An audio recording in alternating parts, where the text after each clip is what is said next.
Marcos 2, de 1 a 12, nós vamos ler a palavra de Deus.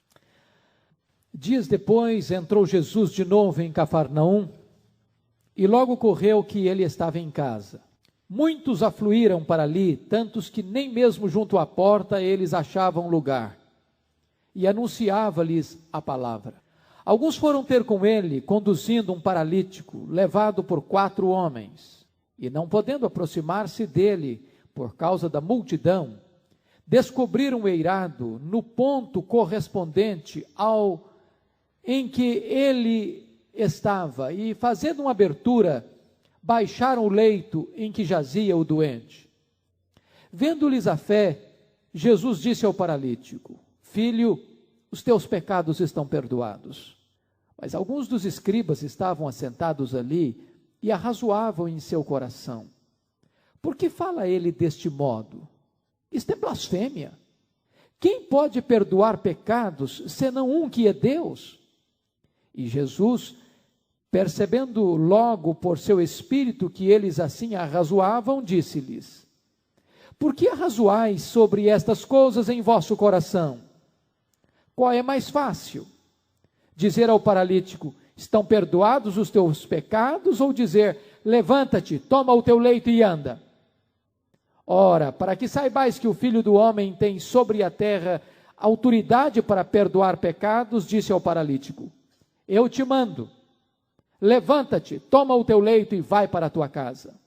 Então ele se levantou e no mesmo instante, tomando o leito, retirou-se à vista de todos, a ponto de se admirarem todos e darem glória a Deus, dizendo: Jamais vimos coisa assim.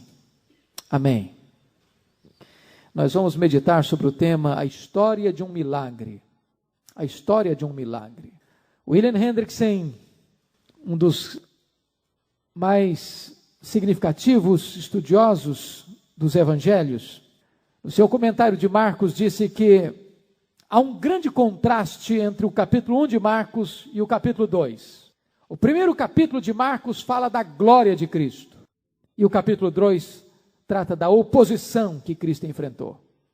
No capítulo 1, o céu se abre, o Espírito Santo desce, o Pai fala com Jesus, Jesus vence o maligno no deserto, Jesus entra na sinagoga de Nazaré, declara que ele estava ungido por Deus para proclamar a palavra. Jesus cura leproso, Jesus cura a sogra de Pedro, Jesus cura endemoniado. Fatos extraordinários acontecem no capítulo 1. Mas no capítulo 2, a oposição começa a se formar contra Jesus. Essa oposição no capítulo 1 começou com Satanás e os seus demônios, mas agora a oposição é vestida de pele humana, e essa perseguição começa com os fariseus, com os escribas, com os doutores da lei. Mais tarde os herodianos se mancomunam com esta corja para sentir inveja de Jesus, para hostilizar Jesus e para levar Jesus à morte. Se você notar, Jesus poderia concentrar o seu ministério em cura e libertação, talvez até alimentando a multidão, porque havia muita carência e muita necessidade ao redor de Jesus, por onde quer que ele fosse. Mas a grande ênfase de Marcos é que Jesus Cristo veio para pregar, ele veio para ensinar sobre o reino de Deus, ele veio para trazer ao homem uma redenção eterna. E todas as vezes que você vai ver Jesus operando um milagre, este milagre não é um fim em si mesmo, é um meio de autentificação da sua missão, da sua natureza e da salvação que ele veio anunciar. Você vai perceber outro fato interessante, é que esse texto que nós estamos lendo, estamos diante de uma multidão. E é impressionante, parece, por que Jesus, lá no capítulo 1, versículos 37 e 38, acabara de fugir de uma multidão nesta mesma cidade, Cafarnaum. E agora Jesus está outra vez em Cafarnaum, falando para uma multidão. Por que de uma multidão ele corre e foge? Por que para outra multidão ele se direciona? É que na multidão do capítulo 1, Jesus foge dela porque ela o procurava buscando milagres. E na multidão do capítulo 2, o texto em que estamos estudando hoje, Jesus vai em direção dessa multidão porque ele está ensinando esta multidão e esta multidão o procura para ouvir a sua mensagem. Se você perceber, a Bíblia diz que Jesus voltou para Cafarnaum. Mateus registra esse texto dizendo que Jesus voltou para a sua cidade. Por que Mateus diz que Cafarnaum era a cidade de Jesus? Ora, Jesus nasceu em Belém, Jesus foi criado em Nazaré. E por que então Mateus diz que Cafarnaum era a cidade de Jesus? Porque quando Jesus foi expulso pelos nazarenos, diz a Bíblia que ele se mudou para Cafarnaum. E Cafarnaum tornou-se a sua cidade básica, seu quartel-general, sua ponte, de onde ele haveria de alcançar toda a Galileia e toda a Judeia. Se você perceber, Jesus Cristo é uma espécie de imã. Onde ele chega, as multidões se aglutinam para ouvi-lo. E eu não poderia afirmar, e nem o texto nos deixa isso claro, que todas as pessoas que estavam ao redor dele naquela casa estavam com uma intenção legítima para ouvi-lo. Talvez nós pudéssemos identificar alguns grupos naquela casa. Alguém foi ali para ouvi-lo mesmo. Outros foram ali por curiosidade. Outros foram ali para receber, quem sabe, algum milagre. Mas certamente outros estavam ali por inveja e para criticá-lo e para pegá-lo no contrapé. Mas diz a palavra de Deus que Jesus está ali com um propósito: pregar a palavra, anunciar a mensagem. Foi isso que ele fez. Nas 10 cidades da Galileia, naquela grande cruzada evangelística. É para isso que ele volta, para anunciar a mensagem de Deus. E o que Jesus viu ali? Eu gostaria de sugerir para você que Jesus teve 4 tipos de visão no meio desta multidão que se ajunta para ouvir. Primeiro, Jesus olhou para cima. Quando ele está naquela casa, cheia de gente, entupida de gente, ele olha para cima. E o que ele vê? Ele vê 4 homens segurando um doente para descê-lo pelo telhado. Ele vê nesses homens fé, determinação, unidade e trabalho. Mas diz a Bíblia que Jesus olha para baixo. O que ele vê? Agora ele vê um homem paralítico, aleijado, manco, impotente, imobilizado pela sua doença. Mas diz a Bíblia que Jesus agora olha ao redor. E o que ele vê? Ele vê seus críticos, os escribas, que o julgam, que o acusam no coração de blasfêmia. E agora, em último lugar, Jesus olha para dentro. E Jesus é capaz de ler os pensamentos dos escribas, de mergulhar na intimidade dos seus críticos e perceber que eles estão sendo hostis a ele, Jesus, e hostis, consequentemente, àquele homem aleijado que estava aos pés de Jesus. Essa foi a visão que Jesus teve dessa multidão. Vamos olhar agora esse texto e observar 4 verdades que nos chamam a atenção. Primeira verdade: aqueles que levam alguém a Jesus. Primeira verdade que esse texto ressalta e tira para nosso exame é que você encontra alguém se esforçando para levar uma pessoa aflita, necessitada, aos pés de Jesus. Este homem não podia chegar por si mesmo. Ele era impotente, ele estava imobilizado, impedido de se mover, era coxo, entrevado, suas pernas não se moviam, seus músculos estavam atrofiados, sua coluna vertical paralisada, a doença havia atingido as áreas motoras do seu cérebro, ele jazia como um morto na sua cama. Este homem, ou alguém o leva a Jesus, ou ele não pode ir a Jesus, ou alguém o leva aonde Jesus está, ou ele impossivelmente pode estar lá. Isso é um quadro de muitas pessoas hoje, que ou nós as levamos a Jesus, ou então elas não irão a Jesus. Isso é um quadro que nos estimula a nos esforçarmos com todas as forças da nossa vida a levar alguém e deixar este alguém aos pés de Jesus. 4 coisas nos chamam a atenção nesses 4 amigos. Primeiro, a primeira coisa que eles tiveram foi uma grande visão. Eles, ao olharem aquele paralítico deitado na sua cama, na sua maca, eles pensaram: Jesus está em Cafarnaum. Jesus tem todo o poder. Ele já demonstrou isso. Ele já libertou o endemoniado. Ele já curou a sogra de Pedro. Ele curou um leproso lá na Galileia. Ele pode curar esse leproso. Se nós levarmos este homem e colocá-lo aos pés de Jesus, um milagre pode acontecer. Este homem vai ficar liberto, este homem vai ficar curado. Esta foi a grande visão que eles nutriram na alma. E sabe, irmãos, a visão determina a nossa maneira de viver. Quando você tem uma visão, você vive guiado por essa visão. A visão é que conduz os seus passos, determina a sua atitude, a sua postura, as suas ações, o seu trabalho. É por isso que, não havendo visão, o povo perece.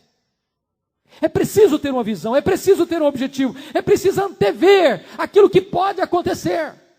O mundo é movido por aqueles que têm visão, por aqueles que antecipam soluções, por aqueles que tomam uma medida mediante algo que conceberam um dia no seu coração, iluminado pela graça de Deus. A visão determina a sua ação. O homem sem Jesus está só, doente, perdido, não há esperança para ele. Eles pensaram o seguinte: nós não podemos converter este homem, nós não podemos curar este homem, mas nós podemos levar este homem e depositá-lo aos pés de Jesus. Essa foi a visão que eles tiveram. Segunda coisa que eles tiveram, não apenas visão, estes homens tiveram grande determinação. Vejam vocês que, para levar aquele paralítico aonde Jesus estava, algumas coisas tiveram que acontecer. Primeiro, alguns problemas, alguns obstáculos. Primeiro era o peso do homem. O peso. Tinham que carregar pelo meio da rua o homem em cima da cama. Levaram o homem com cama e tudo. Para você levar alguém a Jesus, você também precisa carregar essa pessoa. Na sua mente, no seu coração, na sua alma e nos seus braços. Muitas vezes. Segundo, a multidão não abria espaço para eles. Agora estão levando o homem com a cama e tudo. E quando chegam onde Jesus está, tinha uma multidão aglutinada, aglomerada, se acotovelando. E ninguém abriu espaço, ninguém abriu alas, ninguém deu a chance para eles entrarem com aquele homem, dando preferência ao doente. Absolutamente não. Ninguém queria abrir mão do seu espaço garantido. Eles podiam pensar o seguinte, dizer para aquele homem: olha, sentimos muito, fizemos aquilo que estava no nosso alcance fazer, fizemos tudo que podíamos fazer, agora é com você, agora não dá para mais fazer mais nada. Quando você pensa que não tem mais jeito, com Jesus ainda tem jeito. Quando você esgota todas as suas possibilidades, você ainda pode fazer mais alguma coisa. Às vezes nós desanimamos cedo demais, desistimos cedo demais, nós perdemos a possibilidade de fazer algo mais do comum e entrarmos no extraordinário. Terceira coisa, eles não acharam lugar nem mesmo junto à porta, diz o texto. Não apenas não conseguiram botar o homem aos pés de Jesus, mas não conseguiram colocar o homem nem perto de Jesus, nem à porta da casa onde Jesus estava. Quarta coisa, eles, diz a Bíblia, que eles foram e destelharam a casa. É Lucas quem nos informa isso. Eles destelharam a casa.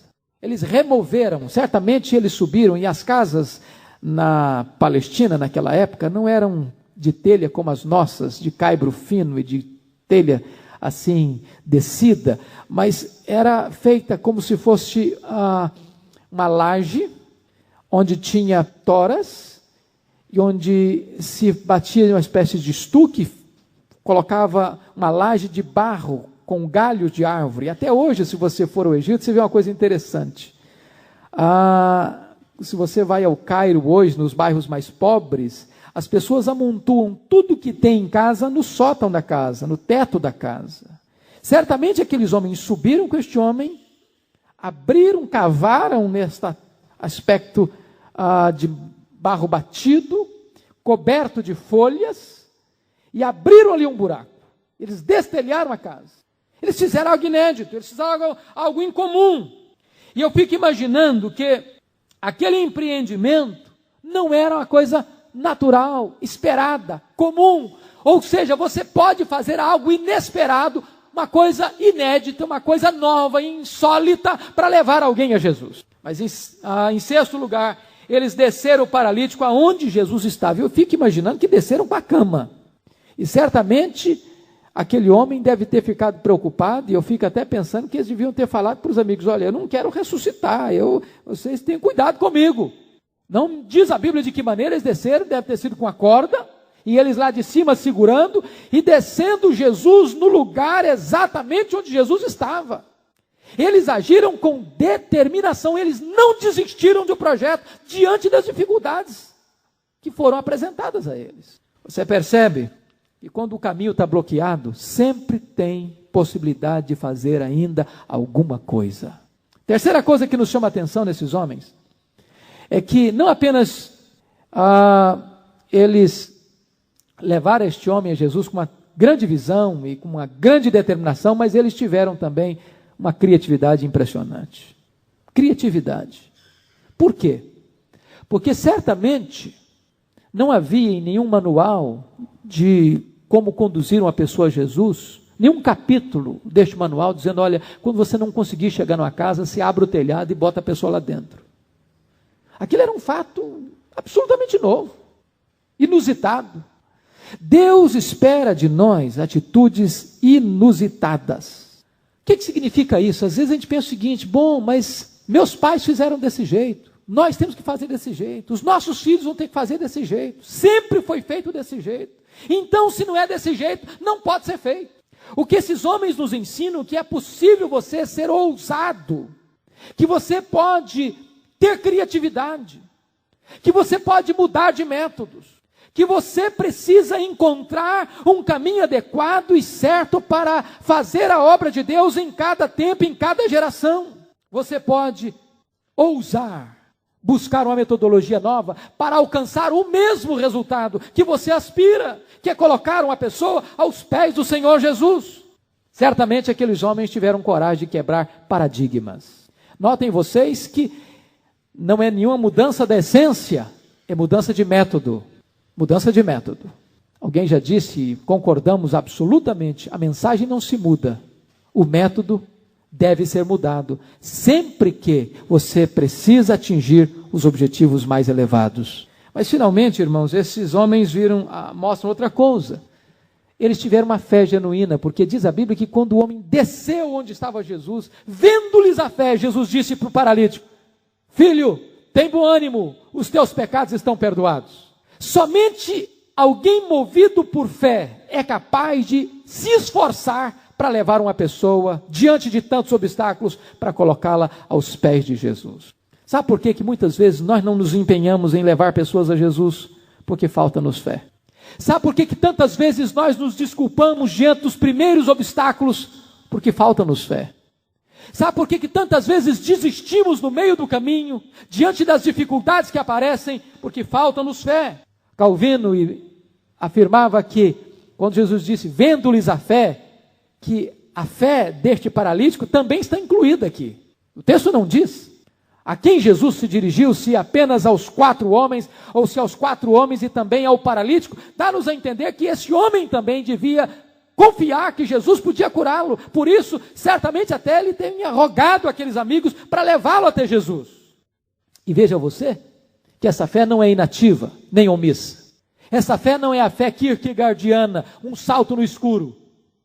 Esta fé é uma fé que age pelo amor. Eles agiram movidos pela fé. Então vimos em primeiro lugar aqueles que levam alguém a Jesus. Vamos ver em segundo lugar aqueles que bloqueiam o caminho para Jesus.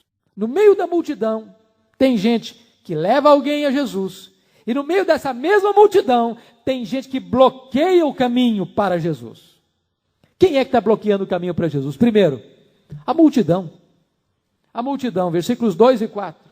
Preste atenção aí. Muitos afluíram para ali, tantos que nem mesmo junto à porta eles achavam lugar. Versículo 4.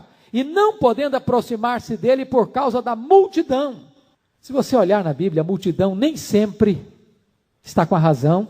A multidão nem sempre é facilitadora para alguém se aproximar de Jesus. Ao contrário, via de regra, a multidão foi um empecilho. A multidão foi um empecilho para Zaqueu ver a Jesus em Jericó. A multidão foi um empecilho para Bartimeu ir a Jesus, tentou abafar a voz de Bartimeu. A multidão está aqui, enchendo a casa, fechando a porta, bloqueando o caminho. A multidão é como uma espécie de cordão de isolamento, impedindo as pessoas de chegarem até o Senhor Jesus Cristo. Quantas vezes hoje a multidão também é um impedimento? Quantas pessoas deixam de vir a Jesus por causa de amigos, por causa de parentes, por causa da família, por causa de gente daqui, dali, dacolá, que diz uma coisa, que fala outra, que atrapalha o caminho, que impede a pessoa de chegar até o Senhor Jesus. Nesse caso aqui, a multidão foi um impedimento. Segundo lugar, os escribas, fariseus e doutores da lei, versículo 6. Olha aí, por favor. Mas alguns dos escribas, e Lucas nos informa que também tinham fariseus e doutores da lei, estavam assentados ali e arrazoavam em seu coração. Preste atenção numa coisa aqui extremamente importante, irmãos. Quem eram esses escribas? Em primeiro lugar, esses escribas não eram ouvintes sinceros. Eles estavam ali, talvez fossem os primeiros a chegar, porque eles estavam logo na frente. Quem sabe nos primeiros lugares, defronte de Jesus. Quem eram eles? Por que estavam ali? Que finalidade eles tinham de estar ali, ouvindo Jesus? Eles não eram ouvintes sinceros. Eles não estavam ali para aprender. Eles não estavam ali porque tinham sede de Deus. Eles não estavam ali porque queriam aprender do Mestre. Não. Eles estavam ali numa missão oficial. Eles estavam ali como fiscais da religião. Eles estavam ali como caçadores de heresia. Eles estavam ali comissionados pelo Sinédrio, e o Sinédrio era a suprema corte judaica que devia fiscalizar a questão da ortodoxia da religião judaica. E certamente correu a notícia em Jerusalém, que percorreu pelas sinagogas da Judéia e da Galileia. Há um rabi que está ensinando de forma diferente. E quando ele ensina, a multidão se aproxima. E quando tem dificuldades, ele faz milagres. E certamente estes escribas, fariseus, doutores da lei, foram comissionados numa comitiva para investigar Jesus mais de perto. Você vai perceber uma coisa aqui. Aqueles que tinham conhecimento teológico mais profundo foram as pessoas mais fechadas para os ensinos de Jesus. Os doutores da lei tornaram-se os inimigos mais hostis de Jesus. Você vai perceber que a partir do capítulo 2, esta hostilidade vai aumentando, porque no texto em apreço, eles estão hostilizando só no coração. Eles não falaram nada, eles só pensaram. Mas como Jesus lê pensamento, Jesus descobriu que estavam ali hostilizando. Depois eles vão falar. Lá no capítulo 3, eles vão se aliar aos herodianos e vão tramar a morte de Jesus, dentro da sinagoga. Amados irmãos, isso para nós é um grande alerta. É um grande alerta. Sabe de que alerta? É que é possível uma pessoa vir à igreja. É possível uma pessoa estar num culto. É possível as pessoas ouvirem a palavra de Deus e saírem pior do que entraram. É possível que alguém escute a palavra de Deus e o coração endureça. É possível que alguém ouça a palavra de Deus e se torne ainda mais hostil à obra de Deus. É possível uma pessoa ter uma visão tão profunda da verdade e ainda assim rejeitar a essência do cristianismo, que é o próprio Filho de Deus. Vamos ver em segundo lugar, os escribas estavam certos e errados ao mesmo tempo. Notem vocês que quando Jesus disse para o paralítico: filho, os teus pecados estão perdoados, os escribas logo arrazoaram no seu coração. Ele está blasfemando, porque só Deus pode perdoar pecados. Notem vocês que a teologia deles está correta. Neste particular, eles são ortodoxos. E eles estão cobertos de razão. Só Deus pode perdoar pecados. Este é um axioma absoluto da teologia. Só Deus pode perdoar pecados. Não há nenhum reparo a fazer na teologia deles. Mas eles estão errados. Quando olham para Jesus com ceticismo e não conseguem identificar nele o Messias prometido. Quando não conseguem ver nele o próprio Filho de Deus, quando não percebem que estão diante do próprio Senhor da glória, quando julgam que Jesus é apenas um charlatão, em vez de ser verdadeiramente como era e é, o Filho de Deus. Em terceiro lugar, os escribas tropeçaram na sua própria teologia. Por que tropeçaram na sua própria teologia? Porque os escribas, como os judeus, todos, traçavam a relação causal entre sofrimento e pecado, ou entre pecado e enfermidade. O entendimento deles é o seguinte, que se alguém estava doente, é porque tinha cometido um pecado grave. Por essa razão, eles entendiam que ninguém podia ser curado sem antes ser perdoado. Que a cura era consequência imediata do perdão. Que a cura era um produto do perdão. Ora, olha bem como é que eles ficaram presos na própria teologia deles. Porque eles entenderam o seguinte, aquele homem era um pecador, por isso estava doente. Aquele homem estava sofrendo porque tinha pecado. Portanto, para aquele homem ser curado, tinha que primeiro ser perdoado. E quando Jesus disse, filho, os teus pecados estão perdoados, eles disseram, ele blasfema, porque só Deus pode perdoar pecados. E agora Jesus os apanha com as próprias cordas da teologia deles, levantando uma pergunta. Que é mais fácil dizer, estão perdoados os teus pecados, ou levanta, toma o teu leito e vai para a tua casa? O que é mais fácil? De certa forma, as duas coisas só Deus podia fazer. Perdoar pecados e curar um paralítico, só por Deus, só Deus. Mas Jesus está querendo dizer o seguinte, quando ele diz, perdoados estão os teus pecados, isso é um fato subjetivo que só Deus pode testificar. Daí, entendiam eles que Jesus podia estar falando isso como um charlatão, como um enganador, como um impostor. Mas quando Jesus fecha a questão dizendo, eu quero lhes provar que o Filho do Homem tem autoridade para perdoar pecados. Por isso eu te digo, homem, levanta-te, toma o teu leito e vai para a tua casa. Ficou claramente definido uma coisa, que quando aquele homem foi curado é porque o Pai tinha dado graça àquele mestre, e a graça de Deus estava em movimento. Quando aquele homem foi curado é porque na verdade os pecados dele tinham sido perdoados, e só Deus pode perdoar pecados. Então Jesus prova para eles que verdadeiramente ele era Deus, porque o homem estava curado, e se estava curado é porque estava perdoado, porque este era o entendimento teológico que eles possuíam. Vejam vocês que os doutores da lei foram bombardeados com seus próprios petardos. Eles caíram na própria rede que eles traçaram para eles mesmos. E Jesus prova que ele é Deus, pelo menos de 4 maneiras nesse texto. Primeiro, ele demonstrou que é Deus quando leu o pensamento deles.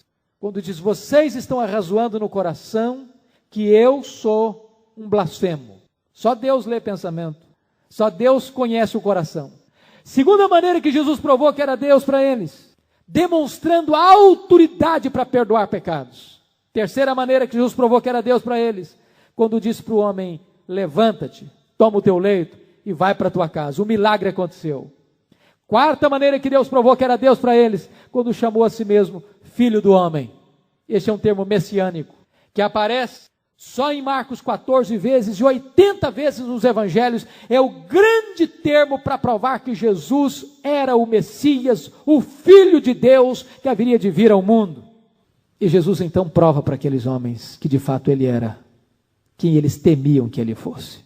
Mas vamos ver o terceiro aspecto, irmãos. Primeiro, aqueles que levam alguém a Jesus. Segundo, aqueles que impedem alguém de ir a Jesus. Terceiro, aqueles que são levados a Jesus. Você nota 3 coisas acontecendo na vida deste homem que são magníficas. A primeira coisa é que aquele paralítico foi cativo e voltou livre. Ele foi carregado, cativo, na sua cama, corpo surrado pela doença, a alma assolada pela culpa, impotência e imobilidade eram as marcas da sua vida. Cativo da doença, prisioneiro de esperança, preso ao seu próprio leito, foi cativo. Mas diz a Bíblia, versículo 12, que ele voltou livre. Livre da doença, livre da maca, livre do leito, livre da culpa, livre da dor, livre do opróbrio, livre para voltar para sua casa. Segundo lugar, o paralítico foi carregado e voltou carregando. Precisou de 4 homens para carregá-lo para o meio da rua. No versículo 12, Jesus diz, agora toma a tua cama e vai para a tua casa. Agora ele não é carregado, ele vai carregar agora. Agora ele não é um peso para mais ninguém. Agora ele pode levar a sua própria vida, tomar conta da sua própria vida. Terceiro lugar, você vai notar que este homem foi buscar uma bênção e recebeu 2. Ele foi buscar cura. Ele foi buscar alívio. Ele foi buscar resposta para um problema terreno, temporal, imediato. E quando ele vai buscar uma bênção, Jesus percebe que ele precisa de outra bênção, mais urgente, mais necessária, mais vital. A cura o perdão de seus pecados. Quantas vezes acontece com as pessoas hoje? Quantas vezes uma pessoa vem à igreja porque está doendo em algum lugar? Quantas vezes uma pessoa vem à igreja por causa de uma enfermidade, por causa de um conflito conjugal, por causa de um problema com o filho, por causa de um problema financeiro? Quantas vezes a pessoa vem a Jesus, vem a Deus, porque está doendo? E quando vem a Jesus por causa de um problema que está incomodando naquele momento, percebem que Jesus Cristo abre um caminho novo, perdoa os seus pecados, alivia da culpa, traz salvação, traz perdão, traz restauração plena e completa. Mas, queridos irmãos, eu queria concluir o último ponto: a intervenção de Jesus na vida daqueles que vão a Ele. Que tipo de cura Jesus realizou na vida deste homem? Jesus olha para nós e nos vê como somos, por completo, por inteiro. E é maravilhoso olhar nesse texto que Jesus realizou na vida deste homem 4 curas bem distintas, bem distintas. A primeira cura que Jesus realizou na vida deste homem foi a cura emocional. É Mateus que nos informa isso. Mateus, capítulo 9, verso 2, diz Jesus àquele homem: filho, tem bom ânimo, tem bom ânimo. Prestem atenção nessa fala de Jesus. Escondida atrás da paralisia estava a depressão, o desespero, a autoimagem destruída, as emoções amassadas, os sonhos quebrados. Jesus diagnosticou naquele homem uma alma ferida, emoções esfalfadas, machucadas.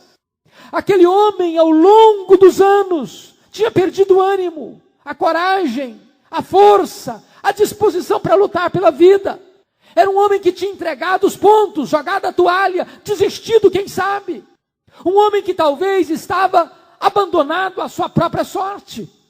E por isso, antes de curar o seu corpo, Jesus cura suas emoções. Irmãos, como é maravilhoso este entendimento de Jesus. Há pessoas que estão às vezes saudáveis, mas com as emoções profundamente adoecidas. Há pessoas cuja mais grave enfermidade não é do corpo, é da alma. Há pessoas que precisam, antes de se levantar do leito, se levantar de uma autoestima achatada. Há muitas pessoas que estão feridas, não no corpo, mas nas emoções. Há muitas pessoas que carregam traumas, complexos, que não permitem que elas respirem na vida. Eu estou cada vez mais convencido disso, irmãos, da necessidade que nós temos de ter muito zelo e cuidado com as crianças. Quem lida com o ser humano sabe disso. Às vezes, um tratamento hostil em casa. Esta semana conversava com uma pessoa que teve uma criação muito rígida, muito austera. E aquela pessoa de mais de 40 anos disse: eu nunca escutei do meu pai e da minha mãe, eu te amo. Meu pai nunca me botou no colo. Meu pai nunca me deu um beijo. Fui tratado no tranco, no esbarro. E esta pessoa tornou-se um adulto, constituiu família, mas não conseguiu vencer o complexo de inferioridade. Não conseguiu vencer as feridas da alma. Carrega esse peso, carrega esse fardo, carrega esta doença. É uma pessoa que está como que amarrada na vida, não consegue deslanchar, não consegue alçar voos, não consegue se equilibrar no trabalho, nos seus empreendimentos, porque aquele amassamento emocional emperrou a sua vida. Jesus Cristo cura este homem, emocionalmente primeiro. Filho, tem bom ânimo. Tem bom ânimo. Segunda cura que Jesus realiza neste homem, irmãos, é a cura psicológica. Notem vocês que Marcos diz no versículo 5, filho, os teus pecados estão perdoados. Eu gosto extremamente disso. Por que Jesus falou para aquele homem, filho? Por que ele chamou aquele homem de filho? Certamente aquele homem paralítico, e naquela época os paralíticos tinham que viver, como muitos hoje vivem, dependendo da comiseração alheia, de uma esmola, talvez no relento, com trapos, comendo o resto. Talvez aquele homem, há muito tempo, não sabia o que era ser amado. Talvez aquele homem, nunca ninguém tinha se dirigido a ele com certa cortesia, numa expressão de amor, de carinho, de afeto. Quando Jesus disse para ele, filho, Jesus estava levantando a autoestima dele, dizendo para ele, você tem valor, você é importante, Deus se importa com você, você tem dignidade. E notem vocês que aquele homem desprezado está começando a encontrar comunhão, porque ele encontra amigos que investem nele. E o próprio Senhor do universo chama de filho. Você acha pouco você ser amado pelo Senhor do universo? Que coisa gostosa que antes de Jesus operar qualquer milagre físico na vida deste homem, Jesus está tratando das emoções dele, da psique dele, da alma dele. Vocês conhecem bem aquela experiência que eu gosto muito de contar aqui, sobretudo nos cultos de formatura da área de saúde, que Eleni Vassão narra no seu livro, num de seus livros, a experiência da Doralice, que tentou suicidar bebendo soda cáustica, e o médico com muita perícia, com muito zelo, cuidou dela, realizando várias cirurgias para restaurar o seu estômago carcomido pela soda, e depois com muito orgulho, deu alta para Doralice, e se preparou para uma grande conferência internacional. Quando arrumava suas malas para sair e viajar, recebeu um telefonema. Era da casa da Doralice. Ela tinha acabado de se matar. Ele cancelou a viagem, foi à casa de Doralice e chorou sobre o seu corpo frio e gelado. Disse, Doralice, me perdoe, porque eu tratei de você apenas como um caso da medicina. Eu apenas terapeutizei o seu corpo, mas não lancetei os abscessos da sua alma. Eu não vi você como um ser humano que tinha sentimentos, necessidades, desejos e sonhos. Jesus Cristo é o médico, é o psicólogo, é o salvador, é o terapeuta. Notem vocês, em terceiro lugar, que Jesus Cristo não apenas cura este homem emocional e psicologicamente, mas Jesus Cristo cura este homem espiritualmente. Quando diz para ele, os teus pecados estão perdoados. Irmãos queridos, a doença mais grave é o pecado. Esta é a pior doença. Esta é a maior tragédia. O pecado não perdoado é o maior amigo de Satanás e o pior inimigo do homem. É pior do que a pobreza, do que a solidão, do que o abandono, do que a doença, do que a morte. Porque esses males todos não podem afastar o homem de Deus, mas o pecado afasta agora e eternamente o homem de Deus. Notem vocês que Jesus também não trata o pecado com leviandade. Jesus não diz para este homem, por exemplo, olha, isso é apenas o seu problema, é apenas um tênue sentimento de culpa ou um trauma psicológico que qualquer psiquiatra ou psicólogo ou terapeuta pode resolver. Jesus não tratou do pecado apenas como uma culpa que você pode despojar-se e jogar fora. Um dos graves problemas hoje da terapia, sobretudo dentro da vertente humanista, é esta. O problema do homem é a culpa. Tire a culpa, abandone a culpa e você vai ficar bem. Certa feita aconselhava uma pessoa que enfrentava o drama da homossexualidade e ele foi a um terapeuta e o terapeuta disse, o seu problema é apenas a culpa. No dia que você vencer a culpa, você vai estar bem. Assuma quem você é, resolva esse problema da sua culpa, está tudo bem com você. Jesus nunca tratou dessa maneira.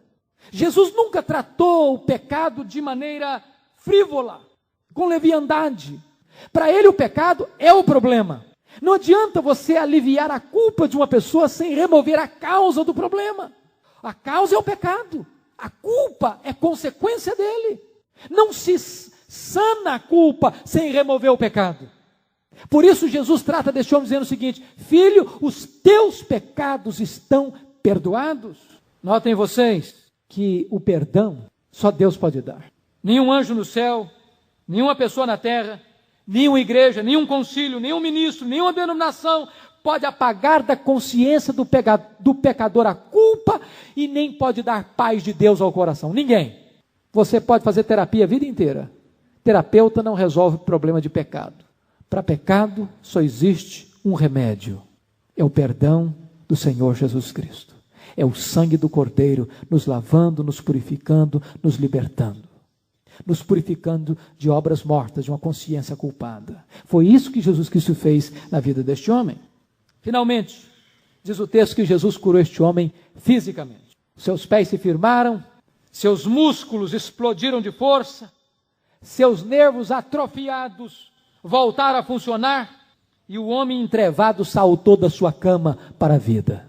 Para Jesus não há impossíveis, para Jesus não há impossibilidades, porque Ele ainda é e há de sempre ser o Jeová Rafá, o Deus que cura, o Deus que perdoa, o Deus que liberta, o Deus que devolve dignidade à pessoa quebrada. Qual foi o resultado deste milagre? O que aconteceu como fruto desse milagre? 3 coisas aconteceram. Primeiro, diz o texto que houve grande admiração entre todos. Veja o versículo 12. Então ele se levantou e no mesmo instante, tomando o leito, retirou-se à vista de todos, a ponto de se admirarem todos. Esta palavra aqui, admiração, é uma palavra forte na língua original. Ela traz a ideia de que ficaram atônitos e possuídos de temor, ficaram assombrados. Mas notem vocês uma coisa, irmãos. Esse espanto aqui não foi um espanto de mudança de vida. Aliás, nós temos que entender isso em Marcos. As pessoas sempre vão ficar admiradas diante de um milagre. Um milagre sempre produz espanto, mas não conversão. O milagre sempre produz impacto, mas não salvação. O milagre sempre vai provocar admiração, mas não arrependimento. Cafarnaum foi uma das cidades mais privilegiadas do mundo. Viu aquilo que poucas cidades viram. Acompanhou e testemunhou o que poucas pessoas puderam testemunhar na vida. Mas vamos ver o que Jesus fala dessa cidade. Nada endurece mais o coração do que ouvir a palavra de Deus e não colocá-la em prática. Isso é um grande risco, sabia? Ser frequentador de igreja sem obediência é um grande risco. Isso endurece o coração. Isso calcifica a alma. Isso cria uma crosta impenetrável. Quando a pessoa acostuma com o sagrado, acostuma com a palavra de Deus, acostuma em ouvir a voz de Deus e não obedecer, é um grande risco para a alma. Eu quero que você abra sua Bíblia comigo em Mateus, para você ver qual foi a sentença que Jesus deu a essa cidade. Mateus 11, versículos 23 e 24. Notem vocês, irmãos, o que é que aconteceu com Cafarnaum, essa cidade que está extasiada, que está perplexa, que está chocada, que está absolutamente atônita diante do poder de Deus. O que é que aconteceu com essa cidade? Ela não se converteu. As pessoas dessa cidade não confessaram a Jesus, diante de tantos sinais e maravilhas. O que o texto diz? Preste atenção aí. Mateus 11, 23 e 24. Jesus diz: e contudo eu vos digo, por favor, versículo 23. Tu, Cafarnaum, elevar-te-ás porventura até o céu? Descerás até o inferno. Porque se em Sodoma se tivessem operado os milagres que em ti se fizeram, teria ela permanecido até o dia de hoje. Digo-vos, porém, que menor rigor haverá no dia do juízo para com a terra de Sodoma do que para contigo. Vejam vocês que Jesus diz o seguinte, que se Sodoma tivesse testemunhado os milagres que Cafarnaum testemunhou, ela não teria sido destruída pelo juízo de Deus. A cidade de Cafarnaum foi saturada do extraordinário, ensopada com o extraordinário, e calcificou o seu coração. Segunda coisa, houve exaltação ao nome de Deus. Versículo 12 diz que, em Marcos capítulo 2, versículo 12, afirma o seguinte, olha aí, a ponto de se admirarem todos e darem glória a Deus. O milagre levou aquelas pessoas naquele momento a glorificar a Deus. Preste atenção nisso. O fato de alguém dar glória a Deus por um milagre não necessariamente tem salvação aí. Olha a história de Nabucodonosor. Nabucodonosor, toda vez que acontecia um fato maravilhoso, ele dava glória a Deus, enaltecia a Deus, mas não estava convertido não.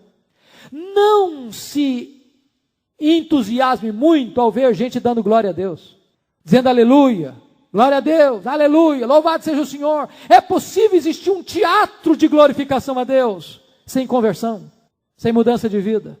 É possível as pessoas se acostumarem com cacuetes religiosos, com determinadas frases de efeito, E isso não ter nada a ver com coração transformado, com vida convertida ao Senhor Jesus Cristo. Agora, finalmente, a última coisa que eu quero olhar é que houve reintegração na família. Versículo 12 nos informa o seguinte: eu te mando, disse Jesus, levanta-te, toma o teu leito e vai para a tua casa. Isso aconteceu. Quando Jesus opera um milagre de perdão e cura, a alegria na família, a restauração dentro de casa, aquele homem voltou para sua casa. Era um outro homem, agora liberto, agora curado, agora salvo. Certamente Deus pode fazer maravilhas e faz maravilhas ainda hoje. Graças a Deus você hoje não está paralítico. Mas talvez há outros tipos de problemas na sua vida que estão mantendo você prisioneiro de esperança. Talvez há determinadas áreas da sua vida nesta noite que precisam ser tocadas por Jesus. Talvez algumas coisas amarradas na sua vida que precisam ser desatadas. Talvez alguns pontos na sua vida íntima, particular, que só Jesus consegue ler, que precisam ser tratadas nesta noite. Talvez você está precisando voltar para sua casa curado, liberto e perdoado. E Jesus está aqui hoje. E Ele pode fazer isso na sua vida. Vamos curvar a nossa cabeça. Vamos orar. Eu queria fazer alguns desafios para o seu coração. O primeiro deles, pense aí no seu coração. Quem é que você conhece que precisa ser levado a Jesus? Talvez alguém que não pode ir sozinho, que talvez jamais iria sozinho. Quem sabe você agora está pensando em alguém que precisa ser trazido à casa de Deus. O que você vai fazer? Deixar esta pessoa abandonada ao seu infortúnio? Nesta multidão, nós podemos ser aqueles que levam as pessoas a Jesus. Certamente você vai ter obstáculos e dificuldades, mas não desista, não desista. Se preciso for, enfrente a multidão. Se tiver que fazer, destele a casa. Mas não abra mão de deixar estas pessoas aos pés do Senhor Jesus. Quem sabe você hoje é esta pessoa que está precisando receber de Jesus um toque especial. Quem sabe você está cativo e precisa ficar livre. Quem sabe você está com um fardo e precisa ser aliviado. Quem sabe você está precisando de um socorro imediato e Jesus pode fazer por você algo duradouro e eterno. Não, absolutamente não. Não entre nesta multidão para ser um impedimento, para ser um obstáculo. Não venha para a casa de Deus apenas com ceticismo, para ser um crítico, para acumular na sua mente conhecimento e endurecer ainda mais o seu coração. Seja disposto a estar aos pés de Jesus, porque aos pés de Jesus você pode encontrar uma cura emocional. Aos pés de Jesus você pode encontrar uma cura para a sua mente, para os seus traumas, para as suas feridas, para o seu corpo, para a sua vida. Deus pode fazer com que hoje você volte para casa, aliviado, perdoado, curado, alegrar-se com a sua família, por uma bênção extraordinária que Jesus está fazendo na sua história. Muito obrigado, meu Deus, pela tua palavra. Muito obrigado pela riqueza da Escritura. Muito obrigado por esta história de um milagre realizado por Jesus. Porque esta história lança luz na nossa vida, lança luz para os nossos dias e desafia o nosso coração. Ó Deus, aplica a tua palavra em nossa vida nesta noite e ajuda-nos a levar as pessoas aos pés do Senhor Jesus. Ajuda-nos a enfrentar os desafios com determinação e criatividade. Não permita, Senhor, que sejamos impedimento para as pessoas virem a Jesus. Não permita que o nosso coração esteja endurecido, ainda que a nossa mente esteja arejada pela verdade. Ajuda-nos, Deus, a pormos a nossa vida aos teus pés, para sermos tratados, perdoados e curados, para a glória do teu nome, para que a glória seja tua, para que a exaltação seja do nome do Cordeiro, e para que a alegria exploda dentro da família em ações de graça e louvor. Em nome do Cordeiro amado, nosso Senhor, nosso Redentor. Amém.